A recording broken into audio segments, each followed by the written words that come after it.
FCC Chair Brendan Carr joins us now to discuss all of this. So thank you so much for joining us.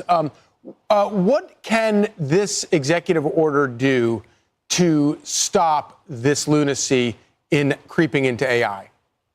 Yeah, President Trump's AI action plan is a real significant win for the country. President Trump has said that he wants the U.S. to have the gold standard AI technology. And key to that, as you indicate, is making sure there is not any ideological bias in there. And we see how that can play out. Just look to China. China's version of AI is deeply embedded with the CCP's ideology. So, for instance, if you were to ask their AI what happened in Tiananmen Square, they would say nothing, it was a fine day. If you ask them how the Uyghurs are doing, they said they're doing really well. They're getting a great education in a camp-like setting. And so we not only want to lead the world, but we want to make sure that this technology reflects reality and doesn't get indoctrinated with either this CCP version of ideology or here in the U.S. woke. And so that's what they are putting forward. And it's a really good step forward for America, because at the end of the day, artificial intelligence, AI, is the new technology front. And it's a race between U.S. and China. And President Trump is setting us up to win.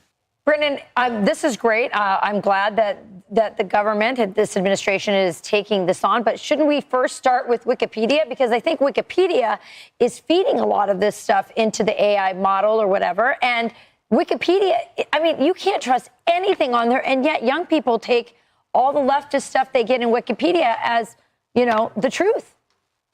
Yeah, look, it's unbelievable. There's a lot of work we have to do to sort of restore, fact-based reporting, whether it's Wikipedia or in our space at the FCC in traditional broadcast media. And we're starting to see some changes there. I mean, again, if you step back, President Trump ran for election based on this idea that whether it's broadcast media or otherwise, they no longer get to dictate the narrative in this country. And for too long, politicians sat back, and whether it was content on Wikipedia or content on NBC, they sort of work within the confines of the political narrative set by them. And President Trump said, no, we're going to take it directly to the people. And we're starting to see significant changes. There's more to do, but I'm pleased with the trajectory that President Trump has us.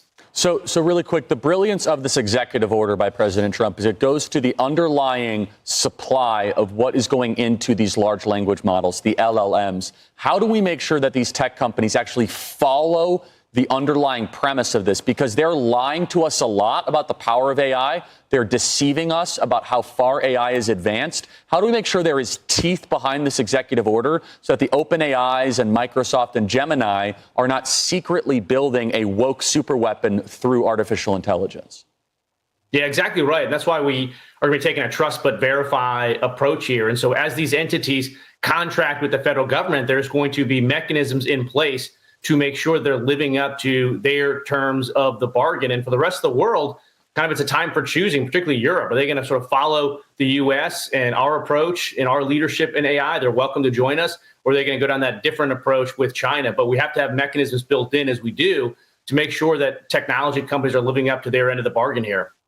How does it work? I mean, how do you actually, this is a massive amounts of information. How are you making sure that what Charlie's saying, you're not feeding it with false or woke information?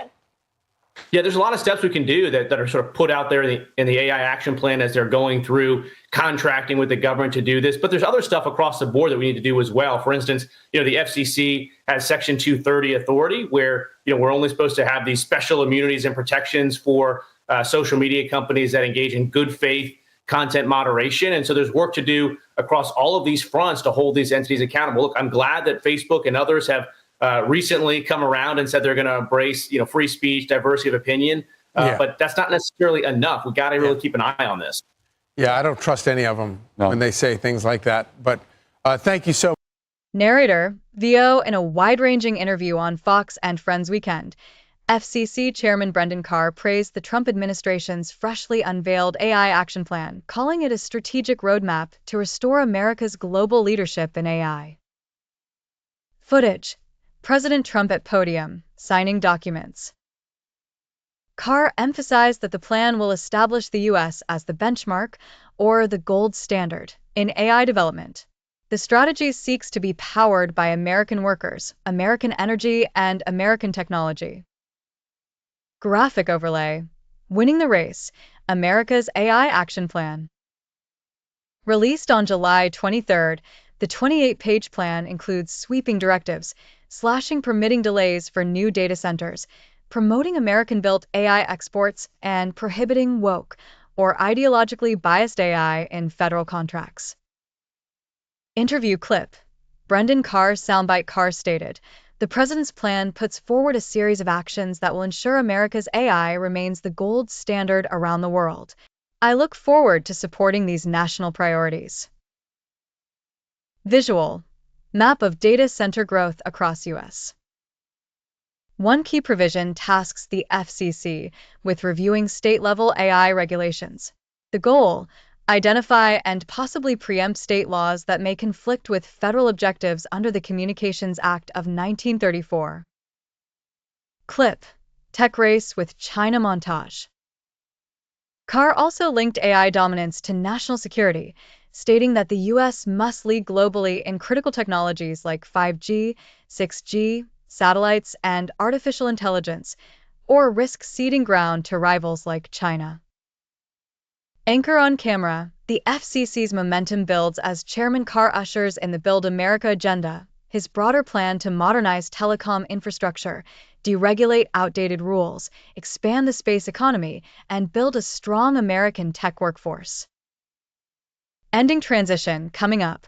What critics are saying, including questions about the FCC's expanding authority and preemption of state AI laws.